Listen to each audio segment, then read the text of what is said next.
Good morning, everyone, and welcome to this talk on PMOs in a multimodal world.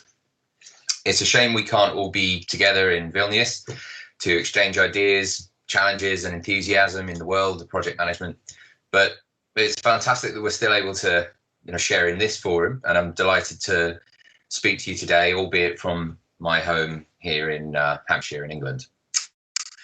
My name's Mead, and I run a company called p3m Global.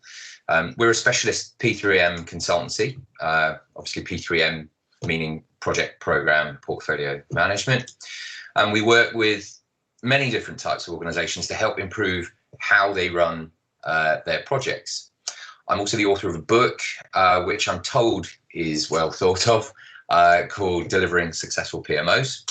And it's the role of the PMO that I'm here to talk to you about this morning. But first, a little history about where this idea of multimodal comes from. So back in the last century, amazingly, some projects, believe it or not, succeeded, and occasionally. And the emphasis then was obviously on thorough planning and tight control, and for performance to be as predictable as possible, driven by ever more comprehensive plans. But in a story we all know by now, around 2001, the signatories of the Agile Manifesto announced that they had been uncovering success through different approaches based on more incremental delivery.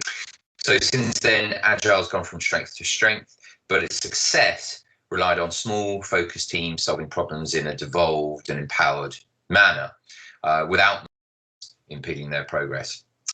Now, around 2012, it became clear by then that, at least in the world of IT, that these emerging systems were operating outside, often, the realms of normal project governance.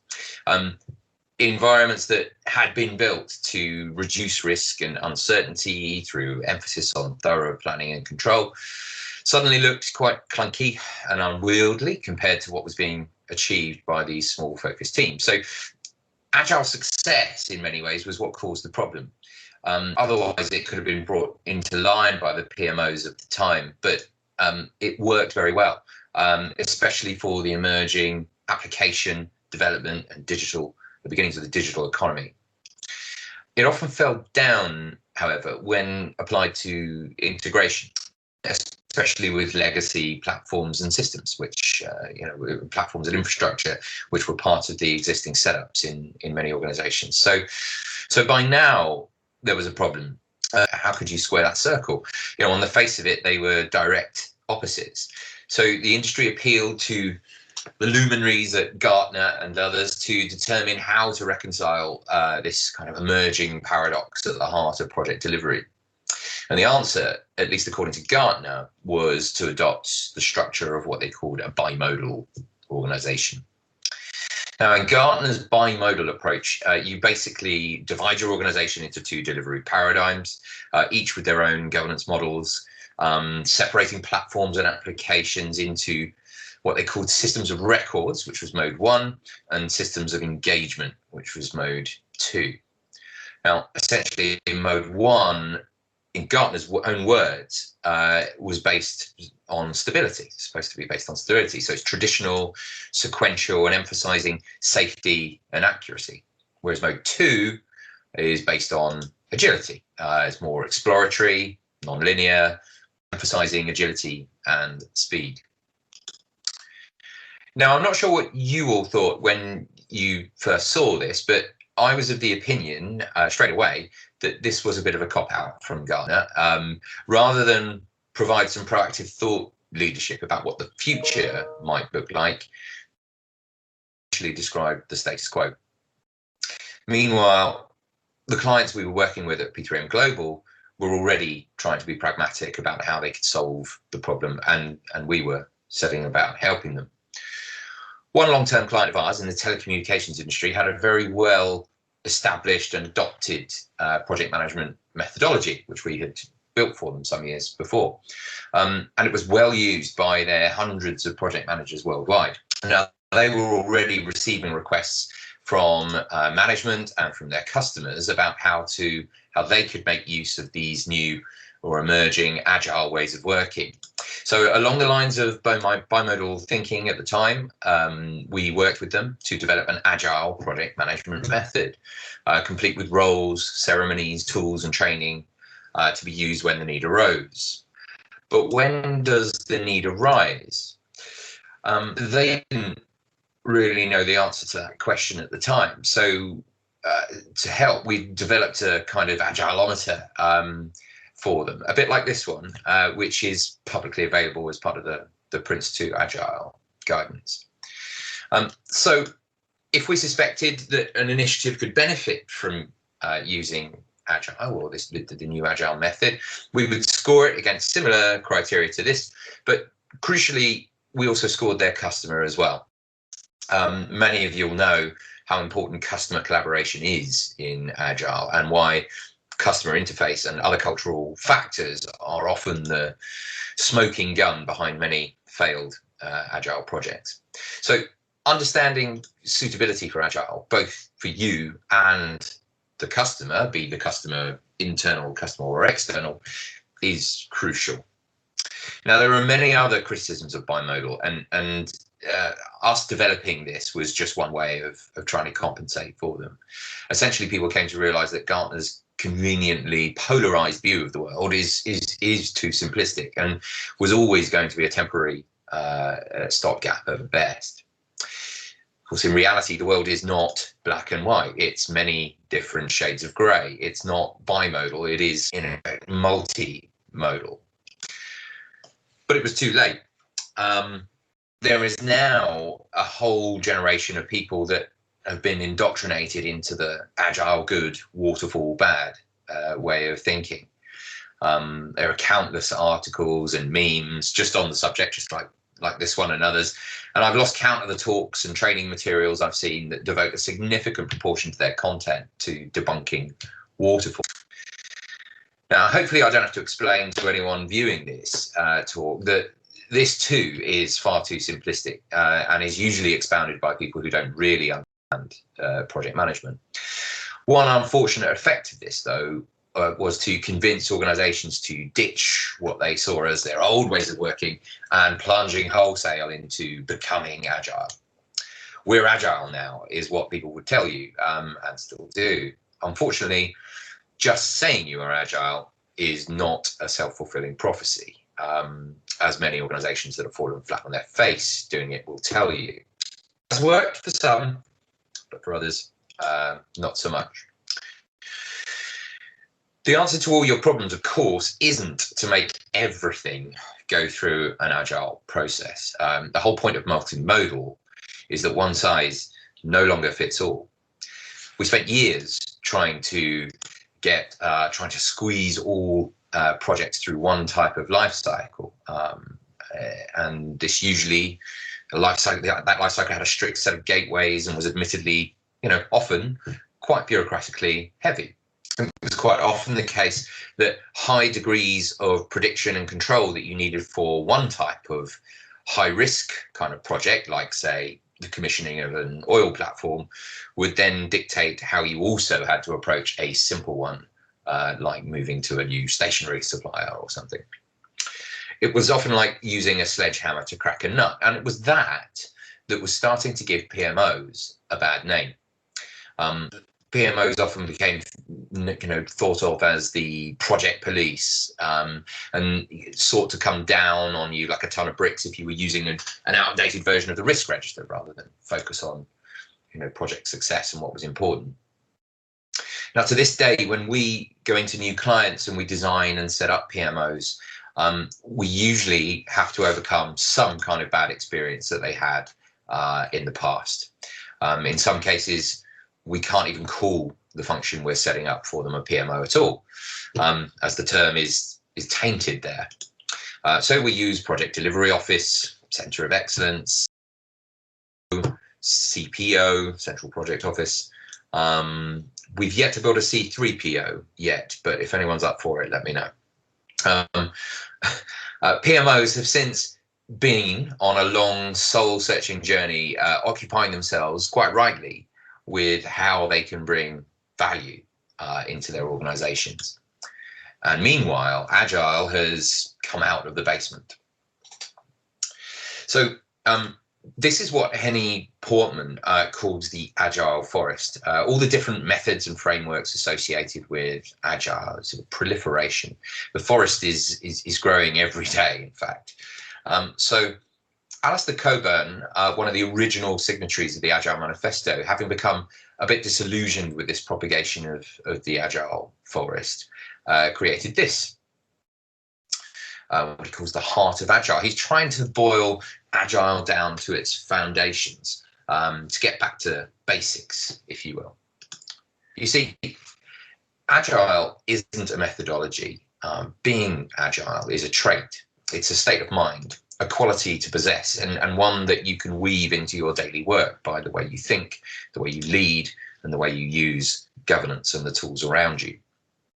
When you think of it this way, even traditional waterfall, and I don't like the term waterfall, but we're stuck with it, even traditional waterfall projects can be agile. After all, the plumbing is and always has been there. This model on the right should look very familiar. It is, of course, the 5 process groups of the project management body of knowledge, at least up to the 6th edition, anyway. And if we compare this with Cockburn's Heart of Agile, you'll see that they're not a million miles away from each other. We've always been taught in project management that our planning should be collaborative, for example, and that part of closure is reflecting and learning, monitoring and controlling as well, at phase boundaries. Many of you may recall that we don't just perform these activities sequentially over a whole project life cycle, but they overlap at varying levels of intensity throughout the project. Many of you may also recall that the activities should repeat themselves in each phase. And in this way, they become our main units of control in projects, ensuring that we always, initiate, i.e. check back in regularly on the business need and our alignment to strategy. Also ensure that we ensure stakeholder acceptance and satisfaction before moving on, and that appropriate lessons are being learned. If you think about it, we do exactly the same thing in an agile sprint, all 5 process groups. Each sprint needs to be authorized, initiation. It needs to be planned, even if that planning is only an hour or an afternoon. Progress is then monitored and controlled, so on a daily basis. And then time is set aside to reflect and learn via retrospectives and reviews. So we are broadly undertaking similar management activities. It's just the length of the horizons that differ. And that's dictated by the degree of uncertainty or complexity involved. If you think about it, how do you enter a dark room? You take small steps and you feel around experimentally for the light switch. You don't take a massive leap into the unknown. Crucially though, once you do find that light switch and turn it on, you can now see ahead of you. So you're at liberty to take longer strides across the room to get to where you're going. So on a spectrum of predictive to adaptive life cycles, then, agile methods are like taking small steps in the dark, taking small risks, being able to change direction quickly if you feel an obstacle or something's changed in your assumptions. Whereas plan-driven projects, once planned, should be like having the light on. You should be able to see that forward path. And the trick is for PMOs, is to understand how to govern projects in different shades of light then.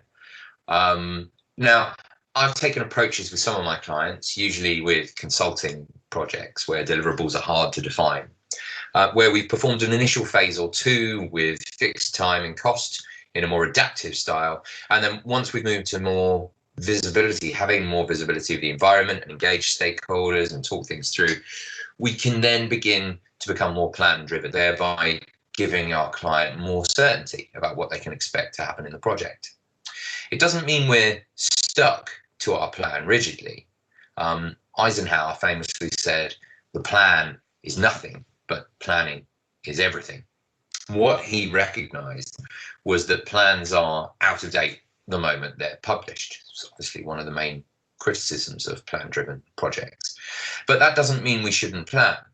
We should always reflect the closest version of the truth that we can and be open to change it as necessary over time. Now, none of that is new. None of it is revolutionary. It is and always has been just good project management. Collaborative planning, stakeholder engagement, focus on the business need, satisfaction of the customer, the ability to monitor and control progress, change when required, and forecast as accurately as possible. Again, just good project management when it's done well. This, of course, means, though, that we need project managers to be able to do all of this. And it's here that PMOs will play an ever more important role in the future. So what can you do as a PMO? How can you be future-proof in a multimodal world? And for this, I'm going to assume an enterprise PMO here, not really a project support office, but you could be an enterprise PMO for your particular corner of the business. Essentially, this is a role you should strive to assume anyway in your portfolio. For you, that is where you can add the most value. So what can we do? First off, abandon one size fits all. Stop trying to squeeze square pegs into round holes. And for this, I mean either one size traditional. After all, we've always been taught that every project is unique. So why don't we take a unique approach to each one based on the judgment of the project manager, aided, of course, by the guidance given by the PMO. 2, embrace portfolio management, especially the appraisal, classification, and prioritization of the pipeline. You're going to need to triage your various projects very carefully, because this will dictate the type of governance they will go through. The level of project manager they need will change, even the seniority of the sponsor they should have.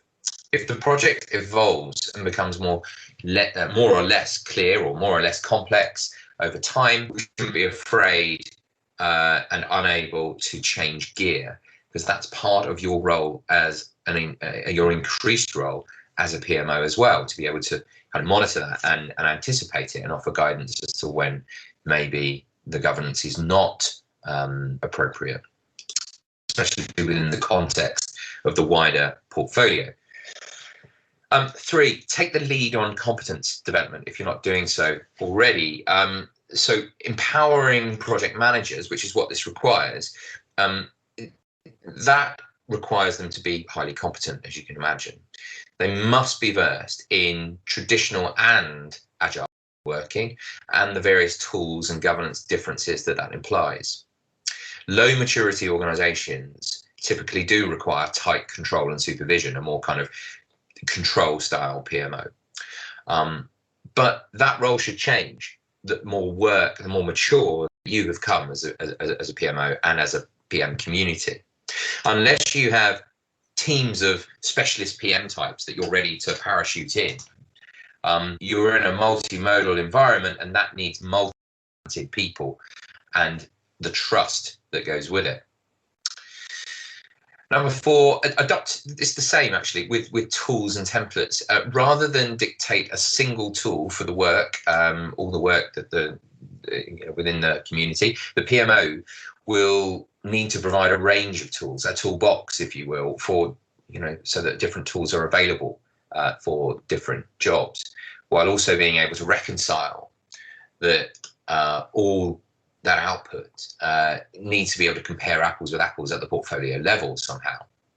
And so you've got to take that into account when presenting management information. And all of that leads to the 5th point, which is to focus on value. If you truly focus on value, then it doesn't matter how things get done, for you'll naturally be doing the right things. But this means you're going to need to probably change and rethink a little bit about how you measure project performance. So in predictive projects, one indicator is still always going to be performance against the approved plan, spend, status, variance, etc. But in more adaptive approaches, typically we pick things like story points, although there are problems with that. They can be quite subjective, they can be different for each team. Ultimately, wherever you are on the scale, be it predictive, agile, or hybrid, what matters are the outcomes and benefits that you are contributing towards. You need to know how to define, articulate, and measure those. Now, I know from conducting P3M3 assessments and from working with all sorts of companies in general that benefits management is not an area that most PMOs are strong at, but it will certainly become more important going forward. Now, can it be done? Certainly. We've been working with a client in the defense sector that's been doing it very well. Project managers are empowered and motivated. They have a range of tools available. And at the heart of it is a purpose-built project management academy in charge of that good practice. It all hangs on a kind of a hub and spoke PMO framework. One enterprise PMO coordinating several specialist ones that differ depending on the type of products that are being developed. And also that previous telecoms client I mentioned, they've recently commissioned us actually to dismantle their BiModal method framework and to devise something that can cater for all different types of projects, all different types of initiatives, including programs, in fact. We call it right-sizing their governance. But the role of the PMO will remain unchanged. It's still to facilitate, support, empower the projects that they're aligned to. And circling back to the PMI, with a PMI hat on again, it's worth remembering what's happening with the evolution of good practice. The 7th edition of the PMBOK is out this year, or next year, sorry.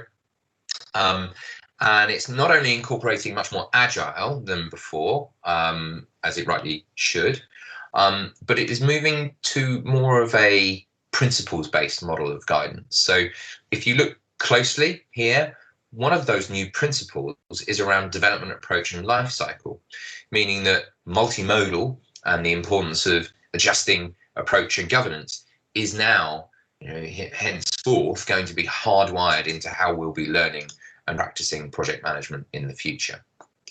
So as PMOs, again, we need to start anticipating this and building it into how we shape our roles going into that future. Thanks very much for listening. I hope that's been thought-provoking, and I'm sure we can now move to some Q&A.